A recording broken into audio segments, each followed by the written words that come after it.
السلام عليكم ورحمة الله وبركاته. أعوذ بالله من الشيطان الرجيم. بسم الله الرحمن الرحيم. كل نفس ذائقة الموت وإنما توفون أجوركم يوم القيامة فمن زحزح عن النار وأدخل الجنة فقد فاز. আল্লাহ তাআলার দরবারে আমরা শুকরিয়া আদায় করছি।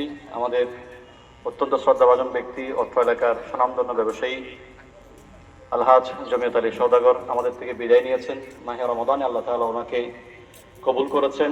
রব্বুল আলামিন এর দরবারে আমরা সকলে ফরিয়াদ করি, আল্লাহ তাকে জান্নাতুল ফেরদৌসের আলা মাকাম দান করুন। আমরা সবাই পড়ি আমিন। যেহেতু জোহরের নামাজের পরে জানাজার কথা ঘোষণা দেওয়া হয়েছে, অনেক দূর দূরান্ত থেকে মেহমানবৃন্দ, আত্মীয় স্বজন এবং ওনার শুভাকাঙ্ক্ষীগণ এসেছেন। আমি সকলের শুকরগুজার করছি, আল্লাহ তাআলার দরবারে ফরিয়াদ করছি, আল্লাহ আমাদের সবাইকে উত্তম জাযা নসিব করুন আমিন। আল্লাহর হাবিব সাল্লাল্লাহু আলাইহি সাল্লাম ইরশাদ করেন, মান শাহিদাল জানাজা ফালাহু কিরাত। যে ব্যক্তি কোন মুসলমান ইমানদারের জানাজায় উপস্থিত হবে, আল্লাহ তাআলা তাকে এক কিরাত সওয়াব দান করবেন। এবং যারা দাফন পর্যন্ত অপেক্ষা করবেন, দাফন সম্পন্ন হওয়ার পর বিদায় নেবেন, ফালাহু কিরাতান, তাদের জন্য 2 কিরাত সওয়াব রয়েছে। সাহাবায়ে কেরাম রাসূলকে প্রশ্ন করলেন, ইয়া রাসূলুল্লাহ, আপনি যে বললেন কিরাত, মাল কিরাত, কিরাত কি আমরা বুঝিনি। রাসূল করিম সাল্লাল্লাহু আলাইহি সাল্লাম বলে, মিথলু জাবাল উহুদিন, এক উহুদ পাহাড় পরিমাণ সওয়াব আল্লাহ তাআলা যারা জানাজার নামাজ পড়ে তাদের আমলনামায় দান করেন। সুবহানাল্লাহ। সুতরাং এটা জানাজা ফরজে কিফায়া হলে অত্যন্ত গুরুত্বপূর্ণ একটি আমল। আল্লাহ তাআলা আমাদের সকলকে জানাজায় শরীক হওয়ার যে ফজিলত, এই বরকত লাভ করার তৌফিক দান করুন। এবং আমরা সকলেই পৃথিবী থেকে চলে যাব। হযরত আলী রাদিয়াল্লাহু তাআলা আক্ষেপ করে বলছেন, মানুষ নিজের মতো মানুষকে মরতে দেখে কিন্তু নিজের মৃত্যুর কথা একবারও স্মরণ করে না। আমরাও একদিন এভাবে চলে যাব।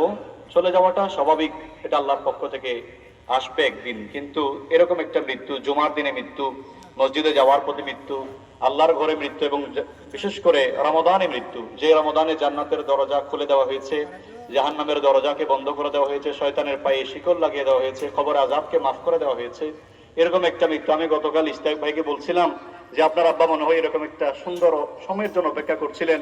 অনেকদিন ধরে তিনি অসুস্থ ছিলেন, আমরা বারবার দোয়া করছিলাম, কিন্তু আল্লাহ তাআলা আমাদের দোয়াটাকে তার রমজানে কবুল করেছেন। আমরাও আল্লাহ তাআলার দরবারে ফরিয়াদ করি, এরকম একটা সুন্দর মৃত্যু আমাদের সবাইকে আল্লাহ তাআলা নসিব করুন। অনেকে মনে করে মৃত্যু তো একদিন হবে, মৃত্যু হলেই হলো না। হযরত ওমর রাদিয়াল্লাহু আনহু আল্লাহর দরবারে দোয়া করতেন, আল্লাহুম্মা আরযুকনি শাহাদাতান ফি সাবিলিক ওয়াজআল মাউতি ফি বালাদি রাসূলিক। হে আল্লাহ, আমাকে শাহাদাতের মৃত্যু দান করুন এবং আপনার নবীর শহরে মওত দান করুন। হযরত ওমর রাদিয়াল্লাহু তাআলা এরকম একটা সুন্দর সময়ের জন্য দোয়া করতেন। আমরাও দোয়া করব, আল্লাহ তাআলা আমাদেরকে যেন সুন্দর একটা মৃত্যু দান করেন এবং আমাদের আমলে জিন্দেগিটাকে সুন্দর করে সাজানোর তৌফিক দান করেন। আমরা কিন্তু প্রত্যেকে একদিন আল্লাহর দরবারে হিসাব দিতে হবে। দিন শেষে আমরা আল্লাহর কাছে চলে যাব। আমি ছোট্ট একটা কথা বলে শেষ করছি, সেটা হচ্ছে সূরা আল ইমরানের 185 নম্বর আয়াত। আল্লাহ বলছেন, প্রত্যেকেই তোমরা মৃত্যু স্বাদ গ্রহণ করবে, কিন্তু ওয়া ইন্নামা তুওয়াফাউনা উজুরাকুম ইয়াওমাল কিয়ামা, কিয়ামতের দিন প্রত্যেকের পরিপূর্ণ প্রতিদান দেওয়া হবে।